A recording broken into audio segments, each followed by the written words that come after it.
네, 이어서 하겠습니다. 라이팅 네트워크는 은행들이 서로, 돈을 실제로 주고받지 않고 월말이나 뭐, 분기마다 한 번씩 장부를 정리하는 것 같은 그런 아이디어라고 생각하시면 되고요. 어, A하고 B 사이에서 비트코인을 잠근다고 표현하는데 잠그고 온체인 상태가 아닌 오프체인에서 장부를 이렇게 계속 업데이트 하는 거죠. 그러면 블록체인 상황에서는 그냥 5개의 비트코인이 어떤 지갑에 그냥 그대로 있는 건데 그 지갑 안에서는 A하고 B가 서로 막 거래를 하니까 장부가 막 계속 교체가 되는 거죠.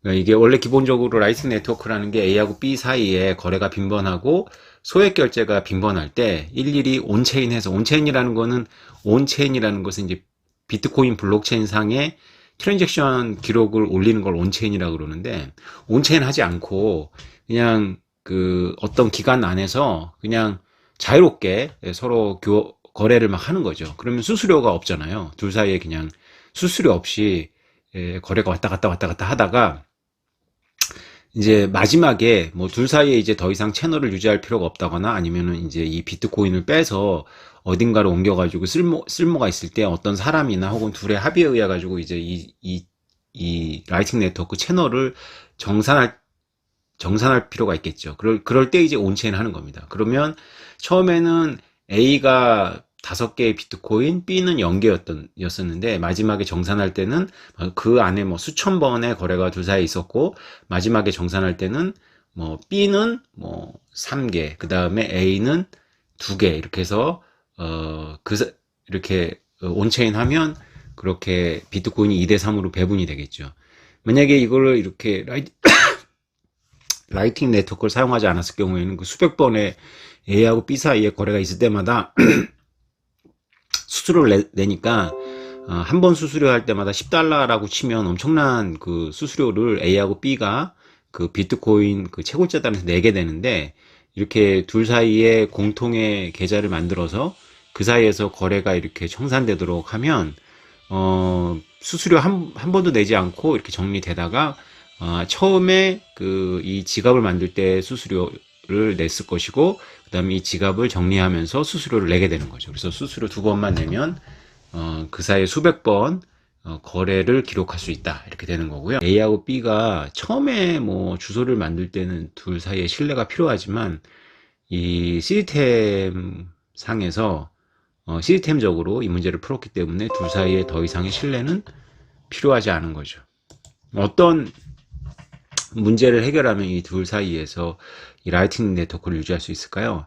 그것은 뭐냐면, 처음에 A가 비트코인을 5개 가지고 시작을 해서 조금씩 B한테 이제 이전을 한 겁니다. 계속 지불할 게 있어서 이제 거래 때마다 지불을 해서 이제 A는 비트코인 2개고 B는 3개를 갖고 있는데, A가 온체인을 2대3으로 해버리는 것이 아니라 기존에 있는 장부를, 지금 최신 장부를 해버리는 것이 아니라 이전에 한참 전에 장부, 그러니까 자기가 5개, 0개 혹은 뭐 4개, 1개 시절의 장부를 온체인 해버리면, 그러면 B는 당하게 되는 거죠. 그러면 자기는 지금까지 기껏 서비스를 제공하고 비트코인을 받아서 3개를 갖고 있고 A는 2개를 갖고 있는데, 블록체인에는 A가 4개, 자기가 하나로 새겨지게 되고, 이것은 영구적이 되는 거잖아요. 이걸 어떻게 방지할 수 있을까요? 이것을 방지하기 위해서 바로 타임락이라는 걸 사용합니다. 타임락은 뭐냐면 어떤 일정한 시간 내에는 이제 A는 움직일 수가 없는 거죠. 그래서 A가 온체인을 선언하면 A가 시간에 갇힙니다. 시간에 갇혔는데, 시간에 갇힌 사이에 B가 어떤 행동을 할 수가 있어요. 그러니까 이 온체인을 선언하는 사람이 시간에 더 늦게, 이제 시간에 더 오랫동안 시간이라는 감옥에 갇힌다, 이렇게 생각하시면 됩니다. 그러면 그 상대편은 더 최신 장부를 가지고 그 올려서 더 짧게 시간에 걸리니까, 시간에 잠기니까 더 빨리 풀려서, 시간이 빨리 풀려서 A한테 당하지 않을 수 있는 거죠. A한테 페널티를 매길 수 있습니다.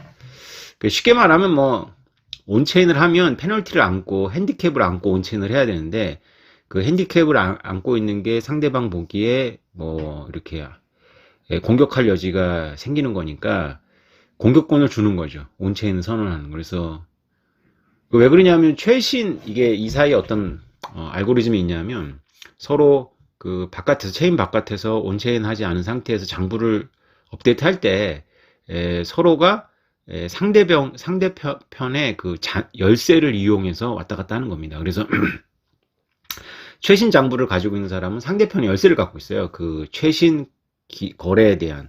그래서 A가 잘못된 행동을 하게 되면 B는 A의 열쇠를 가지고 있기 때문에 A의 돈을 빼앗아 올 수 있습니다. A가 시간에 잠겨 있는 사이에. 여러분들 잘 이해가 안 되시죠? 그래서 이것은 그 그림을 그려가면서 해야 되는 건데 제가 처음에 영상에서 말씀드렸지만 이 라이팅 네트워크 설명은 그 일반인들, 그러니까 뭐 이걸 진지하게 공부한다거나 뭐 이 원리를 가지고 응용해서 개발한다거나 하는 사람들을 위해서 하는 것이 아니라 라이팅 네트워크가 도대체 어떤 원리인지를 알고 싶지만 이렇게 암호 시스템이라든가 이런 거에 대해서 이해가 없는 분들을 위해서 지금 영상을 만들고 있습니다. 여러분들 이해하시고요. 자세한 설명은 지혜족보에 나와 있어요. 그래서 지혜족보를 읽으면 제가 거기다 어떻게 썼냐면 설명 자세한 다음에 거기다 이런 문장을 넣었어요. 지금까지 읽은 것이 이해가 되면 당신은 대단히 천재다. 이해가 안 된다. 앞으로 다시 돌아가게 될 것이다. 이렇게 제가 글로 남겼는데, 그렇죠. 이게 다른 게 이해할 수 없는 게 아니라 어떻게 벌칙을 서로 매기느냐의 문제에 있어서 여러분들이 조금 이 암호 시스템을 사용하는 암호 시스템에 대해서 이해가 좀 있어야 됩니다. 어쨌건 비트코인은 이제 기존에 있는 암호 시스템 암호학자들이 만들어 놓은 암호 시스템을 적극적으로 활용을 했는데요. 이 암호 시스템이라는 게 내가 열쇠를 갖고 그 열쇠를 공유할 수 있고, 그리고 그 열쇠를 직접 전달할 수도 있고 열쇠를 어떻게 포장지에 싸가지고 전달할 수도 있는데, 포장지에 싸가지고 전달한 열쇠를 상대편이 내가 어떤 행동을 하면 그 포장지를 뜯어서 열쇠를 복원할 수가 있고 뭐 이런 식의 개념입니다. 그래서 그런 것들은 비트코인과 상관없이 암호학에서 있는 건데, 그거를 적절하게 활용을 하면 중요한 건 A가 B를 기만하려고 하면 A 스스로 시간에 걸리기 때문에 B가 그 사이에 A한테 불이익을 줄 수 있다. 이렇게까지 여러분들 이해하시면 됩니다. 그래서 둘 사이에 라이팅 네트워크가 수수료가 거의 제로라는 것은 뭐 여러분들이 이해를 하셨을 겁니다. 이견이 없겠죠? 그냥 뭐 둘 사이에 서로가 기만을 할 수 없다면, 그냥 둘 사이의 거래가 빈번하다면 굳이 온체인 하지 않고 쭉 장부를 업데이트 하다가 마지막에 둘이서 헤어질 때 온체인 하거나, 아니면 중간에 이제 다른 데 사용할 때 이제 온체인을 해서 정리하면 되는 거죠. 문제는 뭐냐면 이것이 2015년도에 제안이 됐어요. 라이팅 네트워크라는 게. 저도 그 당시 조금 지나서 이제 이게 이 세계에서 화제가 되니까 저도 논문을 찾아보고 뭐 그랬었는데, 재밌는 이제 반론들이 막 쏟아져 왔죠. 첫 번째, 두 번째 뭐 이런 반론들은 뭐냐면, 단순히 산술적으로 계산해봐도 사람들이 서로 이렇게 1대1의 관계를 맺는 게 불가능하다. 그리고 이런 관계를 맺으려면, 그러니까 비트코인을 서로 잠가놔야 될 거 아닙니까? 그러면 비트코인을 도대체 얼마나 많이 갖고 있어야 되냐. 여러 사람하고 이렇게 비트코인을 서로 잠그고 다니려면 사용을 못 하잖아요. 비트코인 이렇게 잠궈야 되니까. 일종의 그 판돈이니까. 그러면서 이제 어떤 고민들이 생기냐면, 둘 사이에만 이렇게 하는 것이 아니라 이 채널이 없는 사람들 사이에서도 라이팅 네트워크가 가능하다는 거죠. 예를 들어서 A하고 B 사이에는 직접 채널이 없어요. 근데 A가 C하고 연결되어 있고 C가 B하고 연결되어 있다면 A하고 B가 라이트닝 그 거래를 C를 통해 살 수가 있는 거죠. 이런 식의 이제 접근들이 이제 막 그 논문으로 막 나오고 또 반론 나오고 하면서 이게 막 서로 발전을 합니다. 그러면 일단 뭐 여러분들은 이제 A하고 B 사이에서 주기적으로 장부를 계속 이렇게 온체인하지 않고 정리하다가 주기적으로 업데이트한다. 이건 이해하셨을 거예요. 그러면 A하고 B하고 직접 연결되어 있지 않은데 C를 통해서 하는 것은 어떻게 되느냐? 이것이 이제 탁월한 그 암호학적 기술에 의해 가지고 가능합니다. 그래서 여러분 찾아보시면 해시드 타임 락 컨트랙이라고 그러는데 일종의 스마트 컨트랙으로 가능한 거죠. 그래서 A가 B한테 이제 B하고 채널이 직접 없어요. 그러면 A가 B한테 돈을 보낼 일이 있어요. 1비트코인을 보낼 일이 있다고 치자고요. 그러면 A는 C하고 라이팅 채널이 있고 C하고 B하고 라이팅 채널이 있는데 A하고 B하고 직접 라이팅 채널이 없어요. 그러면 이제 어떻게 하는 거냐면 잘 들으세요.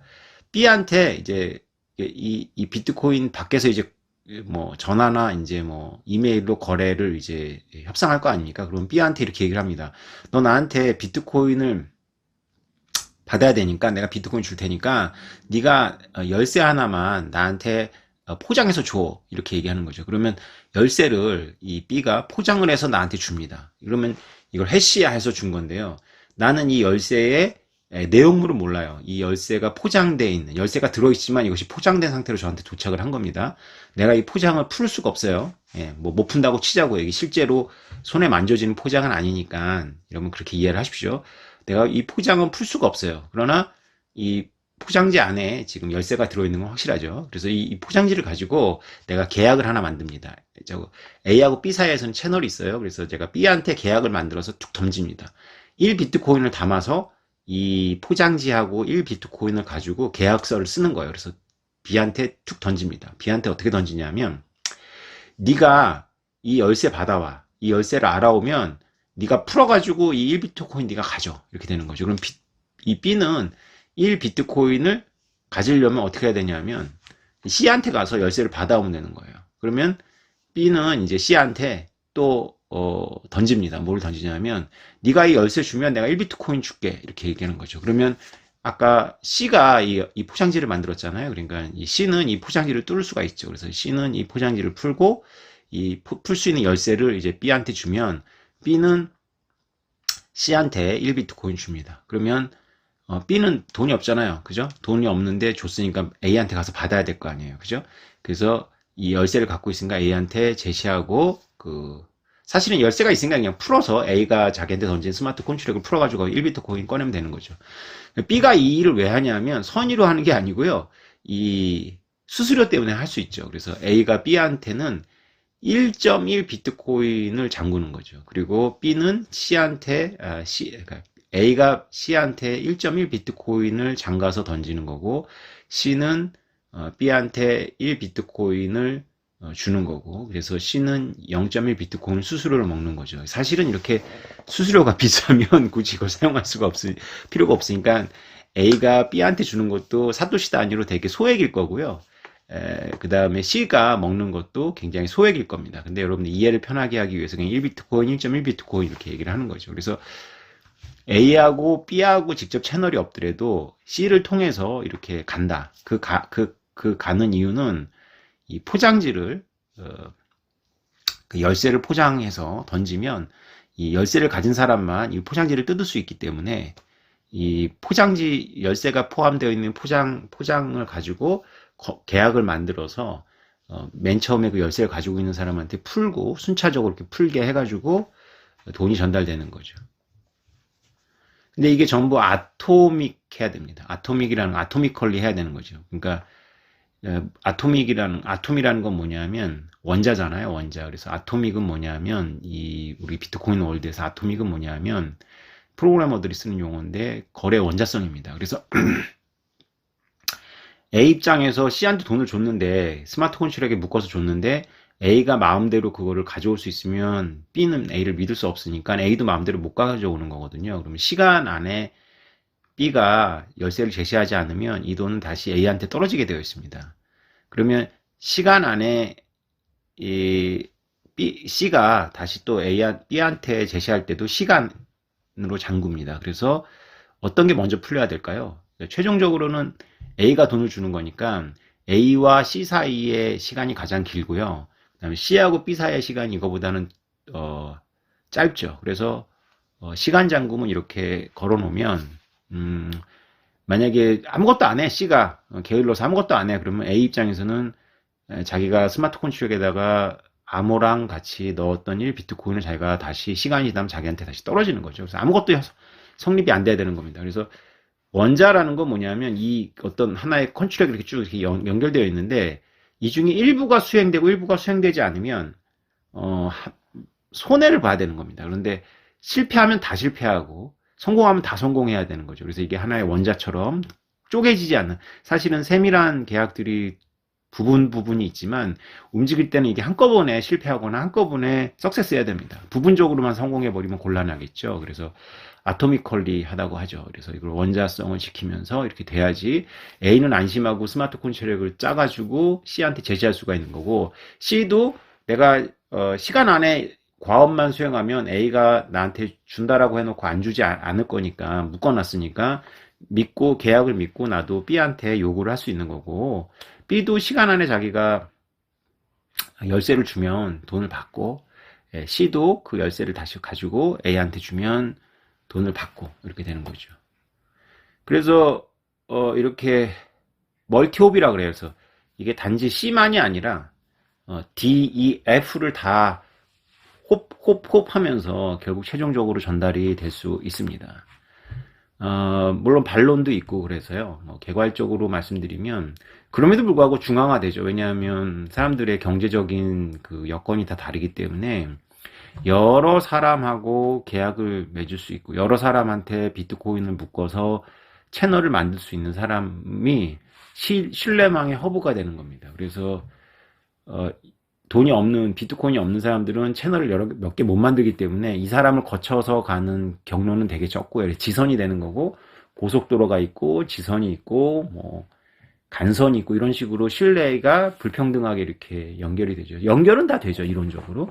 근데 빈부격차가 있고, 이제 묶어놔야 될 비트코인이 이렇게 있으니까.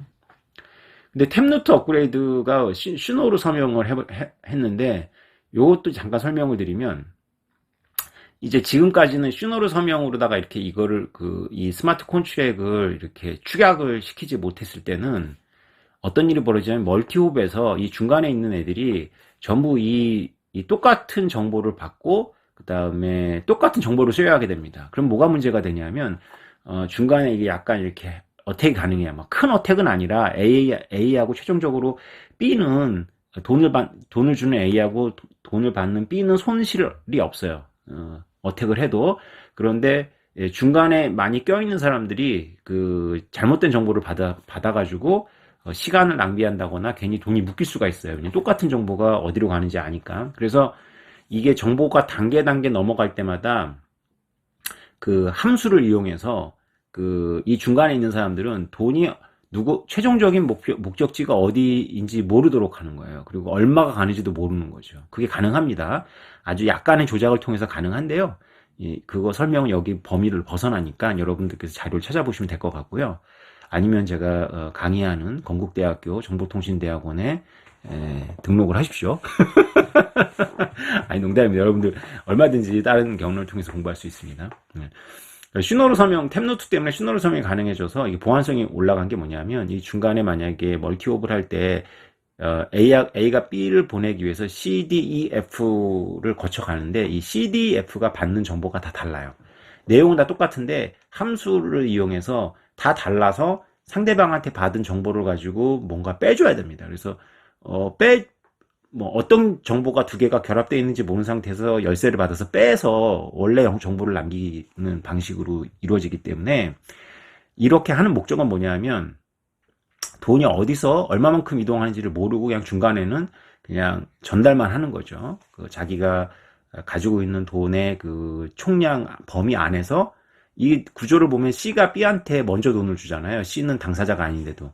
그럼 C의 지갑에 돈이 그만큼 있어야 되는 거잖아요. 그래서 이 라이팅 네트워크가 경로를 찾을 때 그 디파짓이 있는 것을 찾아가야 됩니다. 그래서 최적 경로를 찾아가야 되고 하는데, 어디에 얼마만큼 돈을 주는지 모르고 그냥 이 함수가 맞으면 이동하는 거죠. 그래서 함수를 좀 더 복잡하게 만들 수 있어서 중간에 낀 그 중개자들은 그냥 전달만 하는 겁니다. 그리고 자기가 수수료 받고, 수수료 되게 세밀하게 되고 다 연결이 되는 거죠. 그렇게 연결이 되면서 이게 점점 더 안정화가 되겠죠. 보안성이 더 증가하고. 저는 왜 지난번에 제가 왜 이례적으로 그냥 삼성전자라고 밝혔고, 삼성전자 이사님이 이해를 못했다라는 거를 좀 제가 밝히고, 물론 그 영상 내렸지만, 하지 않았습니까? 그러면서 제가 이제 갤럭시가 전 세계의 스마트폰, 지금은 아니지만 당시만 해도 가장 많이 전 세계 스마트폰을 깔아놨는데, 이 스마트폰들이 하나하나가 은행이 될 수 있는데 그거에 대한 눈을 떠야 된다, 이렇게 말씀을 드렸잖아요. 그게 바로 뭐 스마트폰 갤럭시를 말하면서 삼성전자를 말하지 않을 수 없어서 말씀드린 것도 있습니다. 이게 2015년도부터 제가 스마트폰 출에 2015년도부터 라이팅 네트워크에 대한 논문들을 보면서, 이 논쟁을 보면서 제 머릿속에서는 삼성전자가 생각이 났어요. 왜 그러냐면, 잘 여러분 생각해 보십시오. 사람들이 비트코인을 묶어서 채널을 만드는 건데, 누가 제일 많은 채널을 갖게 될까요? 결국은 여러 사람하고 채널을 만들 수 있는 존재가 가장 많은 채널을 갖게 되죠. 그러면 그 존재가 어떻게 되나요? 이게 원래 중앙화된 시스템이 아니라 탈중앙화된 시스템에서 지향하고 있는 그런 거래 방식임에도 불구하고, 사람들의 빈부격차 때문에, 그런 신뢰의 격차 때문에 결국은 이렇게 허브가 생깁니다. 그래서 이 라이팅 네트워크로 이루어진 이 연결망을 나중에는 어떻게 이해하시면 되냐면, 굉장히 큰 허브들이 이렇게 존재하게 되는 거죠. 그러면 그 허브들이 굳이 중앙화가 아니더라도, 중앙화를 의도하지 않았더라도 그 자연스럽게 모아지는 겁니다. 그래서 그 최적 경로를 찾다 보면 가장 디파짓이 많은 그 채널을 통해서 가야 되기 때문에, 가장 많은 채널과 가장 많은 디파짓을 갖고 있는 곳은 삼성의 스마트폰이 되지 않을까. 뭐 저는 그렇게 생각을 한 거예요. 이 라이팅 네트워크를 읽으면서. 그럼 왜 그러냐면, 제가 삼성 갤럭시를 가지고 있는 아프리카의 이제 추장이라고 해보죠. 내가 아프리카 추장인데, 내가 이 갤럭시 내 거지만, 이 갤럭시 폰 뒷단에 이제 삼성이 있다라고 전제하고, 내가 1비트코인 묶고 이 삼성도 1비트코인 묶는 거죠. 그래서 2비트코인이 이 스마트폰에 묶여 있다라고 치고, 나하고 이 스마트폰 사이에서 무수하게 거래가 이루어지는 거죠.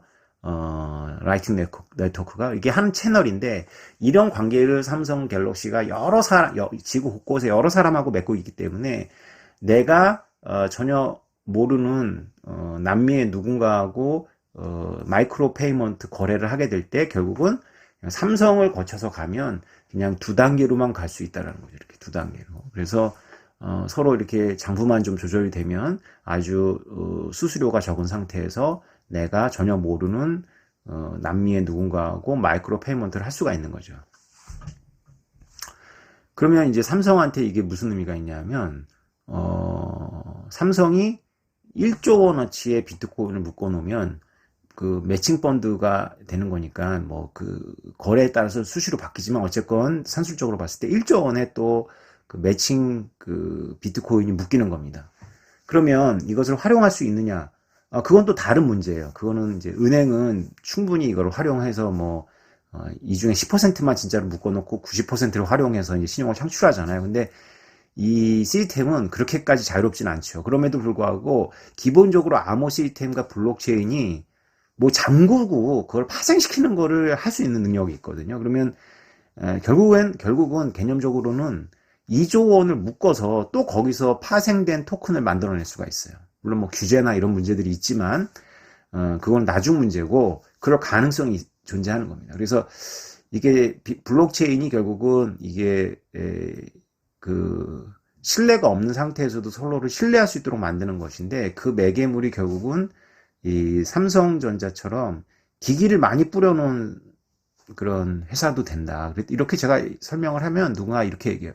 그거는 기기보다는 구글처럼 플랫폼을 많이 뿌려놓은데, 어플을 많이 뿌려놓은 데가 더 가능성이 있어 보이는데, 오케이, 뭐 그럴 수도 있어요. 그런데 이제 이게 어느 지점에서는 스마트폰이 아니라 투지폰하고도 연결돼야 되거든요. 그럼 이제 그런 데서는 이제 구글이나 이런 데가 좀 딸리는 거죠. 근데 통신회사나 이제 전자회사는 그 단계에서도 뭔가 디파짓을 걸 수가 있어요. 물론 스마트폰이나 핸드폰 가격보다 더 비싼 걸 걸 수 있느냐라는 문제가 좀 있지만, 그건 기술적으로 해결할 수 있는 거고요.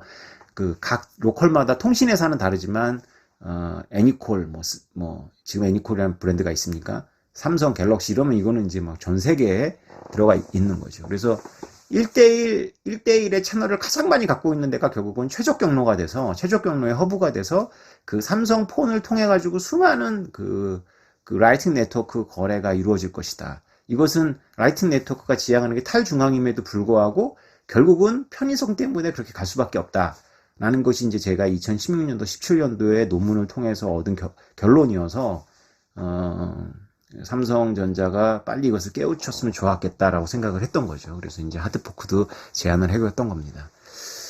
자, 이 정도로 여러분들에게 라이팅 네트워크 설명을 마칠 수 있을 것 같고요. 여러분들이 이걸로 충분히 이해가 되셨는지는 모르겠지만 뭐 쟁점은 이해를 하셨을 거예요. 그래서 라이팅 네트워크의 생태계가 꾸준히 그렇게 발전하고 있다는 것은 비트코인의 가격과 무관하게 비트코인에 대한 수용도가 점점점 저변이 넓어지고 비트코인의 자랑인 그 변제 최종성에 대한 환경이 굉장히 높아진다, 이렇게 이해를 하시면 됩니다.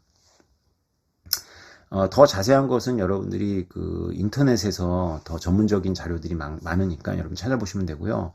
제 책만 봐가지고 이해가 잘 안 되실 거예요. 그래서 이 암호 시스템을 이해하셔야 되니까 열쇠를 뭐 이렇게 포장해서 던지고 막 이런 걸 좀 이해하셔야 됩니다. 해싱해가지고 던지면 이쪽에서는 열쇠를 알고 이쪽에서는 열쇠는 모르지만 해싱 값을 아는데 그걸 가지고 얼마든지 콘트랙을 만들면 열쇠가 있는 사람이 순차적으로 풀면서 서로를 신뢰하지 않은 상태에서도 문제가 없이 자본이 흐를 수 있고요.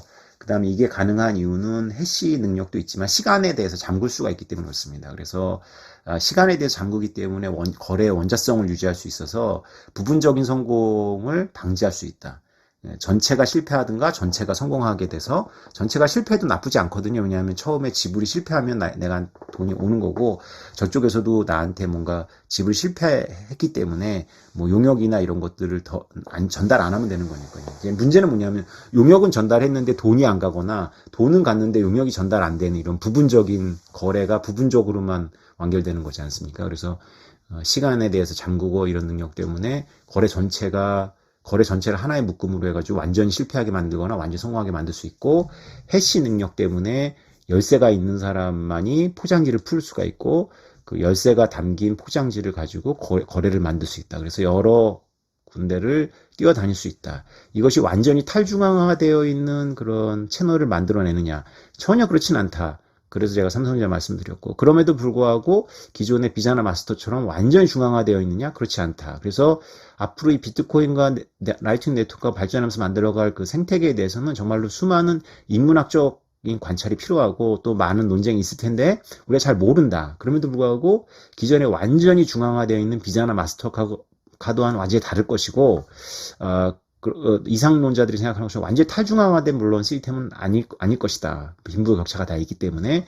그럼에도 불구하고 굉장히 흥미롭다. 그리고 비트코인이 트랜잭션이 적어서 쓸모가 없다라는 생각은 이제는 그만해도 된다. 왜냐하면 라이팅 네트워크가 한 2, 3년 전만 해도 실패할 것이다라는 얘기가 되게 많았는데 지금 2, 3년이 지나면서 계속 이렇게 자리 잡고 계속 이렇게 성장하고 있다는 것은 이것은 실패하지 않는다라고 보셔야 되는 거거든요. 그래서 굉장히 빠르게 생태계가 확장되고 있으니까 여러분들이 주목하셔야 되고요.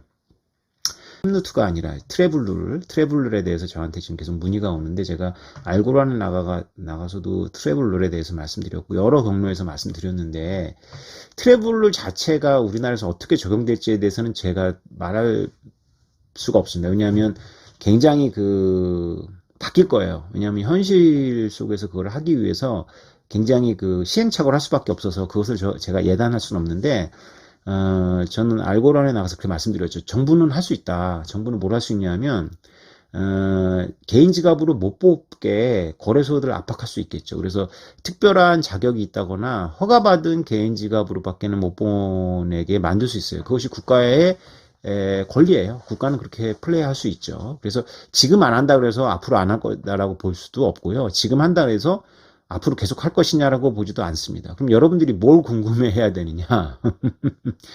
이 트래블 룰이 치명적이냐? 예를 들어서 이렇게 생각해 보죠. 정부가 트래블 룰을 적용하는 이유는 보통 자금 세탁 때문일 텐데요. 음흉하게도 모든 비트코인에 대한 국민들의 소유 현황을 알아서 나중에 보유세를 매기기 위해서다. 양도세라는 것은 내가 이익을 실현한 것에 대해서만 매길 수 있는데, 집이나 부동산 같은 경우는 보유세를 매기잖아요. 가지고 있는 것만으로 세금을 내지 않습니까? 헌법 정신에 약간 어긋나죠, 이것은. 근데 민주주의라는 게 대중들이 원하면 어느 정도 또 말이 되는 거니까 베아파리즘이라고 하나요? 어떤 그런 것 때문에 이제 뭐, 보유세 매겨라. 비트코인에 대해서도 보유세 매겨라 했을 때 국가가 못하냐? 저는 그럴 국가들이 많이 생길 거라고 봅니다. 그래서 보유세를 대비해가지고 여러분들이 트래블루를 고민하는 것이다. 그럼 이런 방법이 있잖아요. 트래블루 되기 전에 사셔가지고요. 그냥 빼놓으세요. 예. 근데 트래블루를 왜 그렇게 많이 고민을 하시나요? 여러분들 기본적인 사실들을 좀 확인을 해보자고요. 지금 도대체 비트코인 유통량이 얼마입니까? 1900만 개요? 비트코인 중에 지금 한 번이라도 거래소를 거쳐간 게 몇 개가 될까요? 1200만, 1300만 개입니다. 그러면 500만 개, 700만 개가 거래소를 한 번도 안 거쳤어요. 그리고 더 중요한 거는 지금 트래블룰이 적용되기 전에 거래소들이 기록을 다 갖고 있지 않다라고 보면 전 세계에서 거래소들이 다 동시에 트래블룰을 적용해서 이제부터 꼼꼼하게 하지 않는 한 상당수가 거래소를 거치지 않은 비트코인이거든요. 그럼 상당수의 거래소를 거치지 않은 비트코인들이 트래블룰을 엄하게 적용해서 보유세를 뜯으려고 하는 정부의 먹잇감이 되기 위해서 거래소로 들어간다. 어쩔 수 없이. 그런 생각을 하시는 분들은 비트코인의 변제 최종성을 믿지 않는 분들입니다. 비트코인의 변제 최종성을 이해하지 못하는 분들은 제가 대화를 해보면 이렇게 대답하시는 분들이에요. 그래도 언젠가는 거래소에 넣어가지고 돈을 빼야 되지 않냐. 이게 전형적으로 비트코인의 변제 최종성을 믿지 않는 그 사고에서 나오는 얘기입니다. 변제 최종성이라고 하는 것은요. 그 자체로서 끝나는 거예요. 여러분들이 언젠가는 원화로 바꿔야 되고 언젠가는 달러로 바꿔야 되는 것은 여러분들이 비트코인을 실제로 사용하는 실수요자가 아니라 선진국에서, 한국 같은 선진국에서 단지 투자적인 의미로서 비트코인을 구입하시는 여러분들에게 해당하는 말이죠. 그러니까 비트코인의 가격이 올라갈 거를 기대하는 분들을 위해서 만들어서 세상에 나온 것이 아니고요. 이게 가격이 올라가는 이유는 아직 수용이 덜 됐고 확신이 덜 됐기 때문에 지금만 누릴 수 있는 특별한 기회고요. 나중에 이 비트코인이 지향하는 것은 비트코인 신뢰망으로서 이렇게 라이팅 네트워크 같은 걸 결합해서 이렇게 많은 사람 지구촌 곳곳에 변제 최종성으로 쓰이는 거 아닙니까? 그러면 굳이 거래소가 맨 마지막 출구가 아니라는 거예요. 그럼 여러분들이 상상이 잘 안 될 거예요. 그러면 이게 가격이 이렇게 난리치는데 비트코인만 받고 용역을 내주고 그럴까? 그렇게 됩니다. 그걸 믿으셔야 돼. 그것이 바로 변제의 최종성이에요. 그러면 결국은 지금부터 정부들이 체계적으로 아무리 준비해서 하더라도 지금 앞으로 나올 신규 코인들은 꼼짝없이 거래소에 모든 코인이 다 잡히고 거래소에 잡혀 있는 것들을 통해서도 추적이 가능하니까 절대 다수가 잡혀 있어서 결국은 다 드러나서 보이스 다 맞겠지만 비트코인에 대해서 보유세를 매기겠다라고 정부들이 트래블룰을 적용하면 지금부터 준비해도 상당한 비트코인은 보유세하고 전혀 무관하게 돌아다닐 것이다. 그리고 비트코인 자체가 변제 최종성이기 때문에 원화나 엔화나 달러로 나중에는 교환돼서 밖으로 나가지 않는다. 다시 말해서 영원히 거래소로 들어오지 않는다. 정부들이 이렇게 들어오기만 해봐라 내가 보유세를 매길 거야 하고 눈을 뜨고 있으면 뜨고 있을수록 더 거래소로 들어오지 않는다. 그럼 그런 비트코인은 소용이 없느냐? 전혀 소용이 없는 게 아니죠. 그래서 제가 메타버스를 계속 강조하는 거 아닙니까? 그래서 메타버스에서 창출되는 수많은 디지털 자산들이 이제 비트코인의 혁명을 디지털 자산의 혁명이라고 보셔야 되죠. 디지털 자산 여러분 생각하는 것처럼 이렇게 그 이상한 코인들만 있는 것이 아니라 지금 NFT라고 말씀드리는 그 많은 것들이 다 디지털 자산화 되는 과정이거든요. 그래서 많은 것들이 디지털 자산화가 되면 쉽게 말해 리니지의 진명한 검도 리니지라는 플랫폼을 나와서 소유권이 이동이 되고 대한항공의 마일리지도 대한항공 서버를 나와서 소유권이 이동이 되면 그 소유권이 거래가 되는 그 플랫폼에서 비트코인이 결제 수단으로 쓰일 수 있고 그러면 그 비트코인은 거래소를 통해서 온 것이 아닌 상태에서도 대한항공 마일리지를 산다거나 아니면 진명한 검을 리니지의 진명한 검을 사는데 사용할 수 있기 때문에 그런 식의 일종의 용역이죠. 제품하고 거래가 되는 거기 때문에 이것은 정부가 보유세를 매기기 위해서 거래소를 들여다보는 것과 별도로 움직일 수 있다. 또 이것을 추적하기 위해서 뭐 한다는 건 또 별도의 문제예요. 그런데 지금 정부는 너무 이 게임을 쉽게 생각하는 거죠. 그래서 거래소만 들여다보고 있으면 모든 비트코인한테 결국은 나중에 보유세를 매길 수 있다. 이런 폭력적이고 이런 생각을 할 수 있는 게 바로 국가고, 국가는 그런 권능이 있습니다. 원래 국가가 그런 거예요. 그래서 비트코인은 그런 국가를 염두에 두고 세상에 나온 거기 때문에 여러분이 걱정하는 것처럼 그렇게 그 정부가 마음대로 할 수 있도록 그렇게 가두리 양식장의 물고기들이 아니다. 그거에 대한 믿음이 없으니까 자꾸 트래블을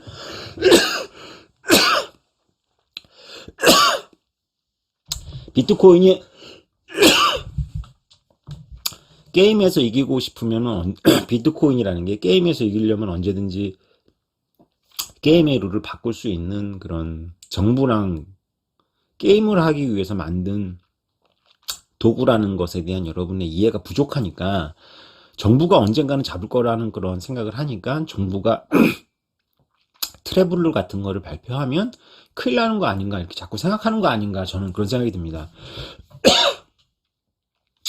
FATF가 그 트래블러를 이제 권장했잖아요. 제가 그걸 읽다가 말았어요. 왜냐하면 FATF 되게 당황해하고 있고 기존의 자금 세탁과 관련한 기구인데 이 비트코인과 이 생태계에 대한 이해가 과거 것을 따라가기도 어렵고 어려운 데다가 지금 펼쳐지고 있는 미래에 대해서 전혀 이해를 못하고 있다는 게 저의 생각이거든요. 그래서 이게 기본적으로 규제를 하려면 개념 정의를 정확하게 할 수밖에 없기 때문에 테두리를 나눠야 되기 때문에 그렇잖아요. 그러다 보니까 이것이 명확해질 때까지 기다릴 수밖에 없는 사람들이기 때문에 이렇게 시시각각을 변하는 시장에서 도대체 이들이 무엇을 이해하고 있는지 자체를 저는 이해를 못하겠더라고요. 그래서 여러분들이 트래블룰에 대해서 관심을 갖는 이유는 일단 비트코인의 변제의 최종성을 믿지 않는 거고 여태까지 누적되어 온 비트코인의 생태계에 대한 이해가 부족한 것이고 또 비트코인이 만들어진 그 비트코인에 우리가 환호했던 이유가 언제든지 게임의 룰을 바꾸고 게임을 지배할 수 있는 권능을 갖고 있는 국가랑 싸울 수 있는 그런 도구라는 그래서 발명이 되었고 그래서 국가가 어느 부분에서는 결국은 궁극적으로 어떻게 할 수가 없다 라는 것 때문에 이제 환호를 했다라는 것에 대한 여러분들의 이해가 부족하기 때문에 자꾸 트래블룰을 아무리 말씀을 드려도 여러분들이 트래블룰에 대해서 부족하다고 느끼시는 거 아닌가 생각이 듭니다. 정부는 아무거나 할 수 있습니다. 그래서 어떤 흉측한 계획을 가지고 나올지 저는 모르겠는데요.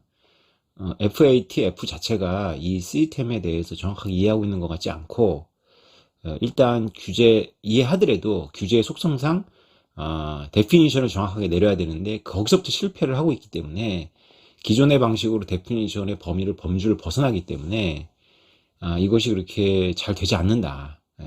보유세가 목적이라면 잘 안 될 것이다. 적어도 공평한 보유세를 매길 수는 없을 것이다. 라는 것이 저의 생각입니다. 네. 근데 또 정부가 열심히 연구해서 어떻게 또 변화될지 모르기 때문에 제가 말씀드리기 되게 조심스럽습니다. 그래서 뭐 트래블룰만 가지고 이렇게 영상을 찍기에는 좀 그래서 제가 여러 곳에서 이렇게 여러 번 단서를 말씀드렸습니다. 이 정도 설명했으면 될까요? 여러분들 이제 마지막 영상입니다. 자, 새해에는 언제 다시 여러분들 뵐지 모르겠는데요. 새해에는 비트코인 가격도 좋아지고 산업도 더 발전하고 그랬으면 좋겠는데 어쨌건 여러분들도 모두 새해 복 많이 받으십시오. 감사합니다.